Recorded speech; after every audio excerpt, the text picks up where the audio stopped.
Hello everyone and welcome back. Today I have for you a new compilation of scary stories to help you sleep. I know this is your favorite, so I hope you like it. Today I have the pleasure to have an amazing narrator helping me with these stories. We Shouldn't Be Here is an amazing narrator and a very kind person. He is very talented, and if you don't already know him, go to his channel and check out his amazing videos. The link is in the description, or wait for it in the end of this video. Also, don't forget to click the bell notification icon to make sure you won't miss any of my new videos. And if you're interested for the drawing that I will be drawing on this video, it is available in my shop. The link is below. So as always, grab your flashlight and follow me into the darkness. So this happened a few years ago and still gives me shivers when I tell this story or even think about it. I was about 12 when we, parents, siblings, and my grandma went on holiday to visit my dad's family. My family are part Bangladeshi and part Persian. They live on a farm and the land is surrounded by forests. My grandma and I slept in a room that had been padlocked shut. Later found out it was because it's haunted. Great. Night came. I fell asleep with my grandma and I wake up suddenly to knocking on the windows. These windows had steel bars in them and were covered by wooden panels on the inside, so very little light came in. The knocking stopped after a few minutes and I fell asleep again. The second time I woke up was because the knocking was insanely loud. My grandma has hearing problems and didn't have her hearing aid. But I was still shocked she didn't wake up. I was shitting myself. I woke her up and told her if she could hear the knocking. She sort of brushed it off and said it's probably a branch or something.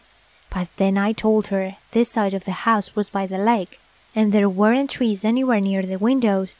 The knocking was still going, and then, all of a sudden, my grandma starts chanting and clapping her hands, slowly in threes. Honestly, I was so frightened that I just froze and stared at her. She began to blow in my face, and then the knocking stopped. I guess I was kind of relieved, but confused as fuck as to what had just happened. Being 12, I was convinced she was some sort of witch or something. We both fell asleep, and I woke up a third time. No knocking. I guess I felt a strange urge to leave the room and to go to the bathroom. I didn't need to urinate or anything. I got up and went to the toilet and stood in front of the mirror. The power went out and a small red light turned on near the open bathroom window. I was frozen again in front of the mirror when I heard my dad's voice saying, "My mom's name, come out." I just remembered feeling like I could not move. It was almost pitch black, with the red light illuminating the bathroom. The scene was something out of a horror film. My dad repeated it again, asking my mom to come out of the bathroom. The power turned back on, and I ran out of the bathroom and through my dad's parents' room towards the entrance. My dad's dad was awake and asked me what I was doing. I could not tell you how relieved I was. I went back to the room with my grandma and slept till morning. This all happened between 1 and 4 a.m. So, I wake up the next morning and my grandma's telling my parents about the knocking. I then tell them about the whole bathroom situation, and their faces were horrified. My dad said it wasn't him and that he hadn't left his room all night. For the rest of the holiday, they made me sleep in their room and kept a close eye on me. I woke up screaming from nightmares for the rest of the stay. I just remember feeling like something was just about to grab me before I woke up. Fast forward a week or two. We're home again, and my mom's telling the family about what had happened. Out of curiosity, I googled different types of ghosts, and I came across this. Nishi. The Nishi spirit lures its victim to a secluded area. The Nishi only strikes at night, and once the victim responds to the call of Nishi, she or he becomes hypnotized. Follow the voice and are never seen again. So it is unknown what happens to them. According to folklore, then Nishi cannot call out more than twice, and so no one should answer a voice at night until being called at least 3 times. I can't begin to explain how I felt when I read those words. It fit my situation perfectly.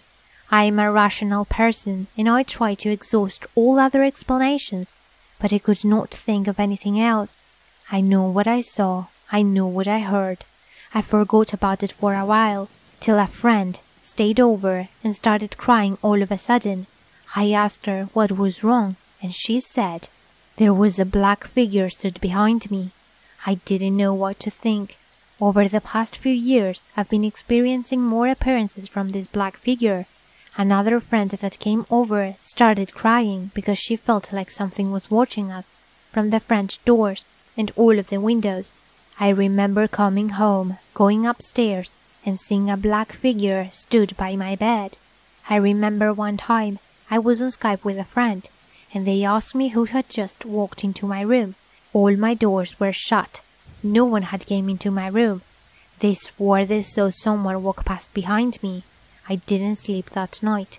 A few months ago, I came downstairs around 3 a.m. to get some cereal and heard clapping from the study room.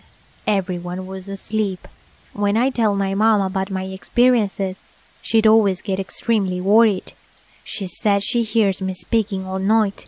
At one point, they even took me to see an exorcist who got shit scared by something halfway through and said he didn't know enough to help. He just rushed out and was extremely vague with everything. My family are kinda religious and told me I should pray. Being an atheist, I ignored them. To this day, I don't tell them if I experience anything weird out of fear of worrying them. A few nights ago, I woke up at around 3 a.m. and messaged my boyfriend asking what he was doing. I felt extremely weird, like I had not slept at all and had been awake doing God knows what. So when he replied, asking me who I was and telling me to stop being so creepy, I didn't think anything of it. He then brought it up again and reread the message I had sent. But I am assuming you took away his gravy and all because of now. Reply, please let her go now.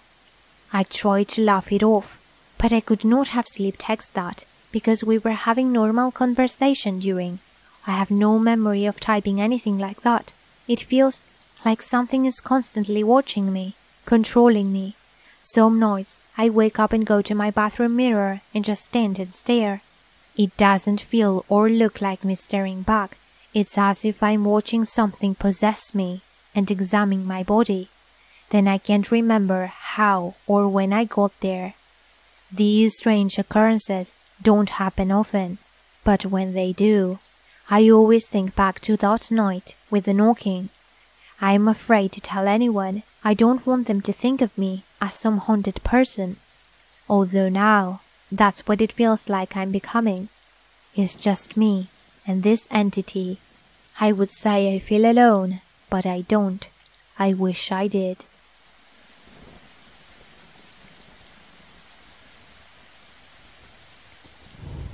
I like to trail ride a lot on my horse, and so does my friend. So we get a lot of people who leave their house and come to their gate to see us go by. If there's children, we'll stop for a few minutes to let them pet the horses. If there's an adult outside, we usually just wave and keep going. Sometimes we like to show off a bit and gallop by the houses that have people in their front yards. But we've never had something like this happen to us. My friend and I were heading to an area that we usually don't ride in. We usually stick to streets and trails that are close to the barn, and we tend to avoid main roads as best as we can. But today was different. My friend wanted to go see some cows and donkeys that were in an area that I wasn't familiar with, and I hesitantly agreed because I didn't want to upset her. Now I ride a young pony. He's about 5, and before then, he's never been too far from home, so I was all kinds of nervous about bringing him to a place that neither him or I were familiar with. He was bratty and didn't listen well the entire time, which wasn't helping my nerves at all. We found the field that had the cows and the donkeys, and my pony totally lost it. One cow mooed and he freaked out, nearly dumping us both into a canal. I begged my friend to leave because my pony was so terrified of the cows that I didn't want to have him continue to have a mental breakdown right next to a canal. We left and began to head back in the direction of the barn. My pony was still skittish from the evil cows and was prancing around. I kept trying to calm us both down, but the fact that we were by a busy road during rush hour wasn't helping my anxiety at all. When I finally got away from the main road and calmed myself and my pony down some, my friend pointed out a man that was standing on the side of the road across from us. He had his phone out and was taking pictures. This was normal. We're used to people doing this. People drive by and take pictures. I don't blame them. Our horses are cute. Who doesn't love a tiny pony? But this guy took it further from taking pictures. He started taking videos as we walked by. My friend and I started to feel a bit weirded out. We were getting some uncomfortable vibes from this man. He looked like a stereotypical rapist. We urged the horses to walk a bit faster. We didn't want to risk running in case something happened and one of us fell off. I was sure if one of us fell, that guy wouldn't hesitate to come over to us. We urged the horses into a trot, and the guy got into his car and slowly went down the road. He turned on a different road, and we thought we were in the clear, but we weren't. This guy came speeding down the next road we walked by and followed us again. He got out of his car, phone at the ready, and started taking videos again. We urged the horses back into a trot, and he got into his car and went down the street. We didn't trick ourselves into thinking we were safe this time. The guy came speeding down the next street, got out of his car and started taking videos again. He did this for 4 more streets. 7 in total. I rode closer to my friend and told her that we might as well run. I doubted we would be able to outrun the guy in his car, but it was worth a try. We took off at a canter, and the guy followed us.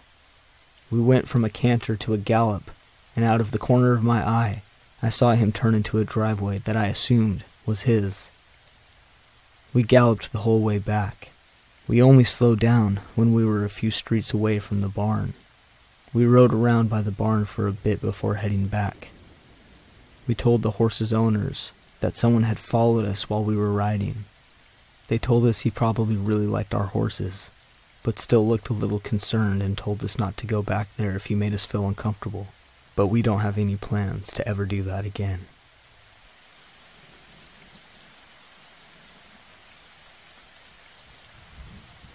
To start, I go to school in Boston. For privacy reasons, I am not going to include the name of the school, but if anyone reading this also goes here, I think you'll be able to figure it out. So at the end of the spring semester last year, one of the dorm buildings on campus was closed for renovations. Since then, construction crews have been constantly working on completely stripping the building and redoing it entirely. Lately, it's become a bit of an issue because the dorm I'm living in now is right next to it, so residents are often waking up very early in the morning to the work being done. In response, the school set up a meeting for students to voice their concerns to the project manager and members of the administration here. Obviously, nothing can be done to stop the construction. They just want to make it look like they care and are trying to do something about it. I'll get back to this later. Anyways, on a few occasions, I've seen workers doing work right outside my window. There's probably like a 20-foot gap between my room and a part of the building having all the construction being done, so I have a really clear view of anyone out there. If my windows are open, I can also hear them talking. I never really thought too much of it. I expected to see people there. The weird thing is that sometimes the workers show up really late, like between the hours of 12:30 and 2 a.m. late. I usually notice because I'll see flashlights moving outside my window and hear the door that leads onto the roof opening and shutting. At first, I was a little weirded out. Why would they need to be up there that late? As it continued though, I just started ignoring it because I figured it was just some late-night crew or security that went up to make sure nothing was out of place. As I very recently found out, that is not the case. About a week ago, I was lying in bed trying to fall asleep. Suddenly, a brief flash lit up the room. I looked around for a minute and then it happened again. I looked out the window and realized it was just the workers walking around the roof with flashlights. I ignored them and tried to fall asleep. Before I even closed my eyes though, I heard a conversation. "He's sleeping," a deep voice said. "Yeah, looks like it," responded another voice. "Tonight?" asked the first voice. No, let's wait for a little longer," said the second voice. "Whatever you say," said the first. Soon after, I heard the door shut and peeked out the window to see both of them had left. I stayed frozen in my bed for a while, wondering if they had been talking about me. I eventually told myself they were talking about a friend of theirs or something and I had nothing to worry about. I closed my eyes and fell asleep. When I woke up, I was still a little worried, so I asked my roommates if they have ever seen or heard those guys out there. Both of them thought I was joking, but I assured them I was very serious. Both said they had no idea what I was talking about. They didn't come back for another week, but before I saw them again, I decided to attend the sit-down the school had set up. When it was my turn to speak, I asked about the late-night crew. I wanted to know why they were up so late and if it was entirely necessary, as it was preventing me from getting a full night's rest. The project manager just stared at me for a minute. "Late-night crew?" he asked. "Yeah, the guys who come there sometimes really late and just kind of walk around with flashlights," I responded. He stared at me for another minute or so. "We don't have a late-night crew," he said in a quiet voice. No one said anything. Everyone was just staring at me. Finally, someone from the administration said that it was maybe homeless people who had found a way up the roof and were using it as a shelter. The only part I was still confused about was that the people are not staying up there all night, but just for 5 or 10 minutes. I decided not to mention that part. That was 2 days ago. I didn't see anyone that night. But last night is a different story. Same as usual, I was lying in bed trying to fall asleep when I heard the door open again. This time though, there were no flashlights. Very slowly, I strained my neck to get a look out the window while still remaining hidden. I saw 2 figures standing on the roof, facing my window. Nothing happened for about 30 seconds, and then one of them said something. I recognized the 2 voices as the ones from before. Their conversations went a little like this. "Did you get the email from Bill?" Bill is the project manager. "Yeah, looks like this isn't gonna work out, huh?" "Guess not. You think he's listening right now?" "It is possible." "Are you? Can you hear us, buddy? Are you listening?" At this point, my heart was practically beating through my chest. I didn't know how to react. I just stayed in the same position, completely frozen, hoping they would just leave. "Cut it out. We really should not be up here much longer." "What?" "I'm just messing around." "But yeah, you're right. Looks like this is goodbye, bud. Don't worry though, we'll be seeing you around." After a brief moment of neither of them speaking, they both turned to the door and walked away. I didn't sleep much last night because of that. I don't really know how to handle something like this. Based on what they said though, it seems like they won't be around anymore. Still though, these guys know where I live. I can only hope they haven't seen my face. But I think I'll be avoiding the construction area for a while.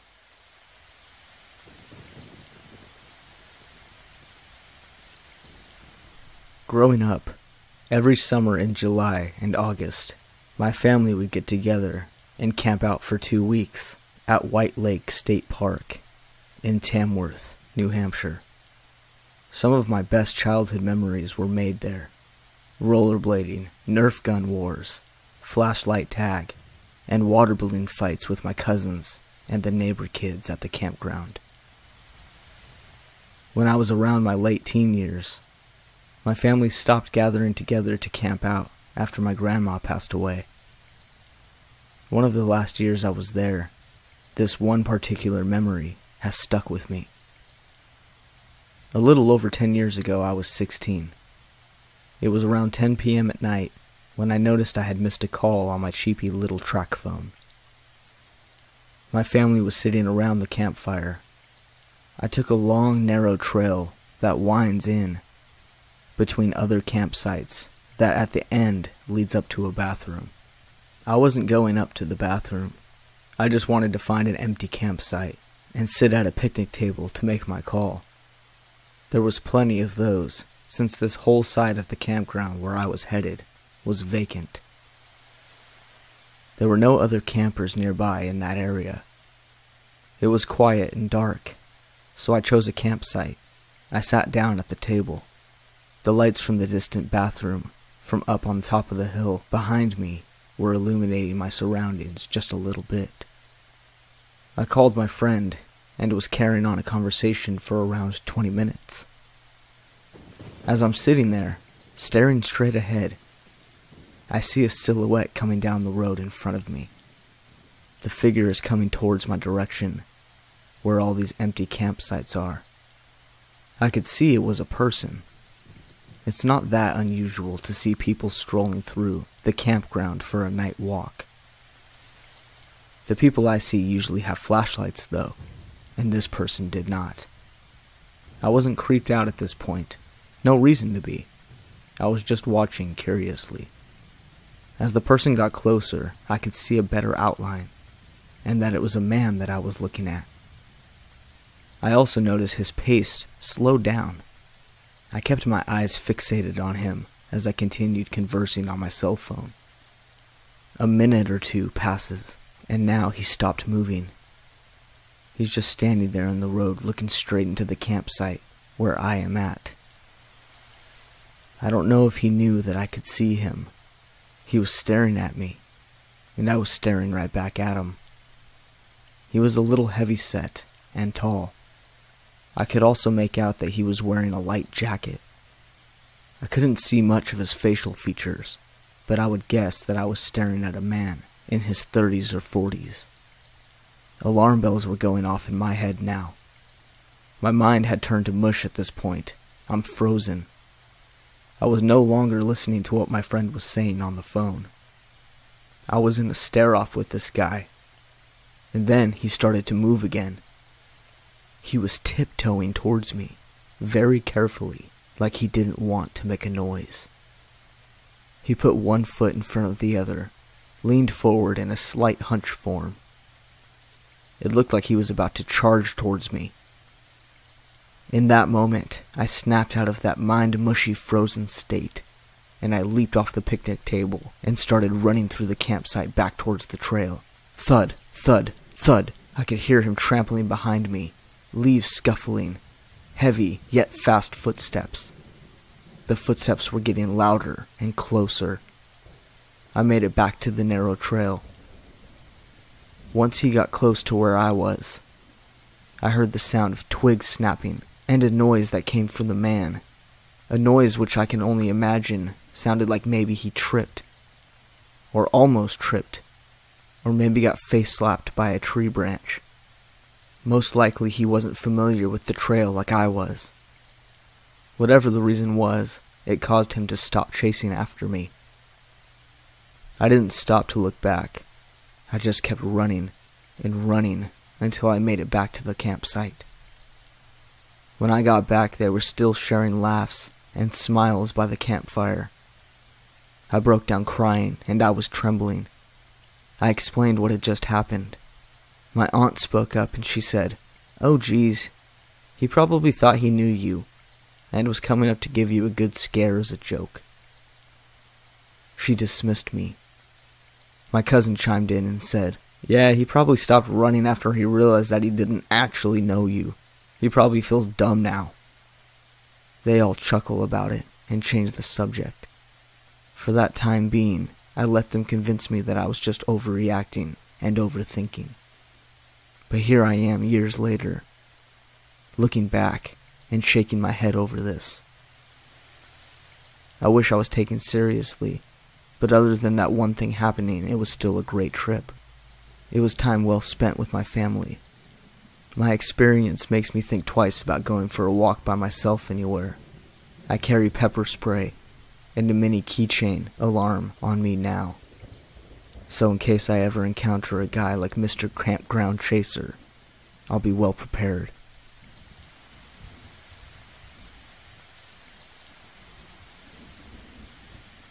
I was grade 9 or 10. I can't exactly remember some of it, due to memory loss. And it was just a boring day. We were all doing work, and we got an announcement saying we were having code black, which is a code for lockdown. I wanted a purple to happen, which is a bomb threat, but it'd probably be dead. We all put our work aside and sat at our desks, considering our classroom was small. I thought, fuck yeah, this is awesome, no work. I was always like that whenever we had a fire alarm go off, but I knew it could be serious, and I had to be sensible and listen to my teacher in case something really bad happened. I wasn't scared, but I thought being in lockdown for this long getting a bit freaky. I kept trying to look out of the classroom door and see if I could see anyone outside of the foyer. I could not see a thing, and there were no sounds of forced entry. I was starting to get bored after a bit and a little annoyed. I thought, if the guy's been caught, then let's get on with the day. And then finally got the all clear announcement and we all got back to work. At lunch I was chatting to my friend. Rumors going about some prick from our grade, who we hate, held the assistant principal up at knife point, and apparently he had a list of people he wanted to kill, including my friend I was chatting with. I think he got expelled and sucked into him. Since then, we never had another lockdown.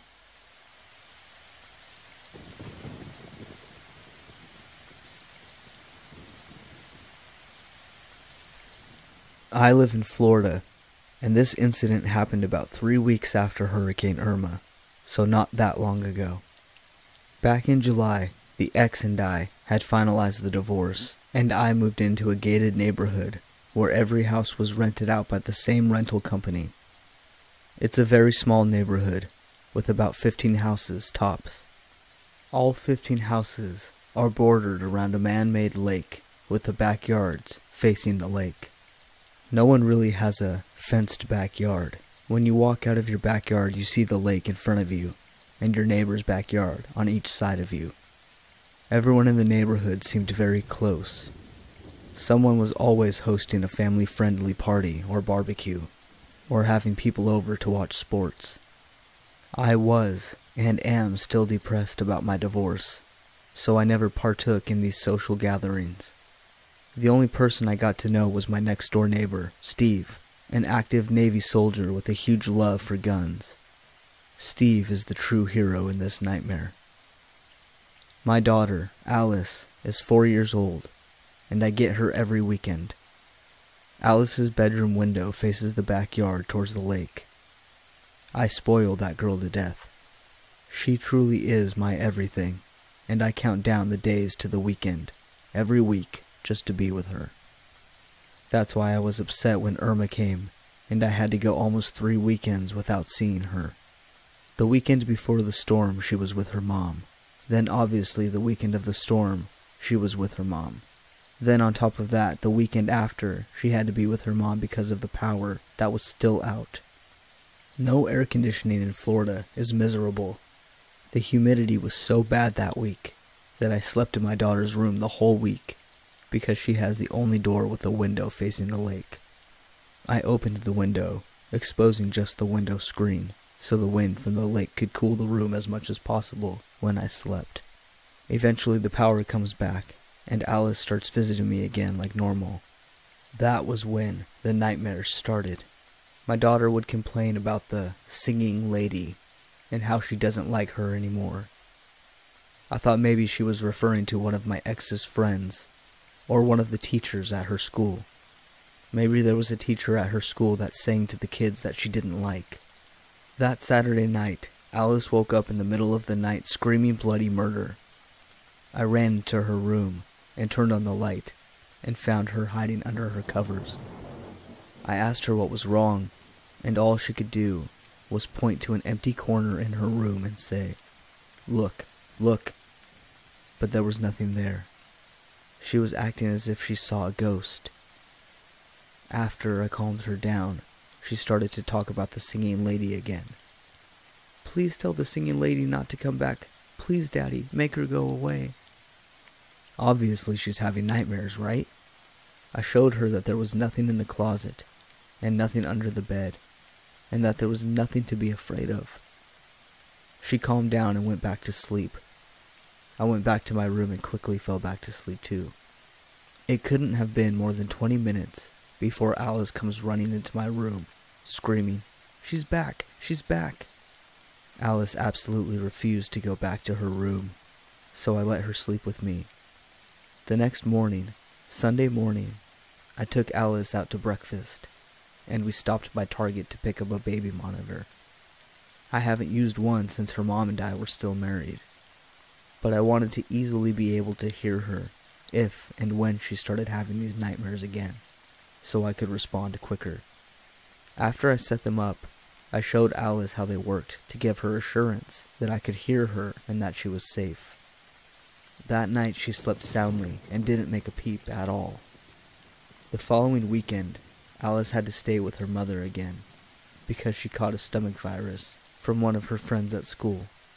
It was Saturday night, and I was sound asleep in my bed.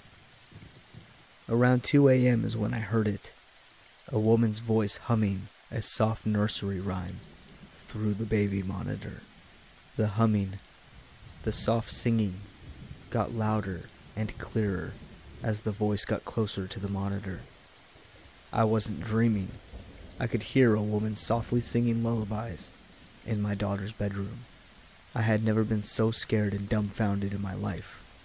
I was feeling a mixture of pure terror and disbelief. Then the voice spoke out. "Alice, sweetie, are you awake?" Adrenaline shot through my veins. I jumped out of bed and locked my bedroom door.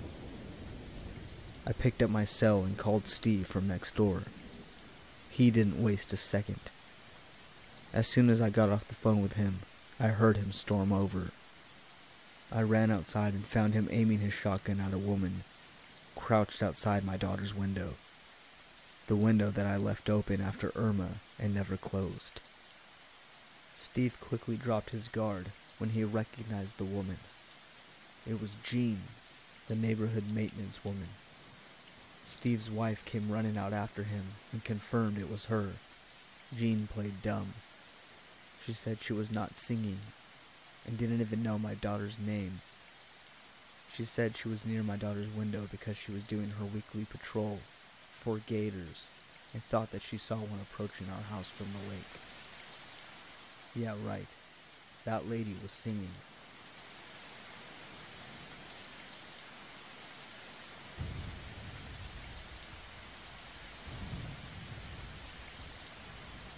Hey there, and thank you so much for listening. If you like this video, please leave a thumbs up, and if you like my videos and want to see more, subscribe to my channel. Don't forget to check out We Shouldn't Be Here. Click the link below and go subscribe to his channel, and I will see you all in my next video.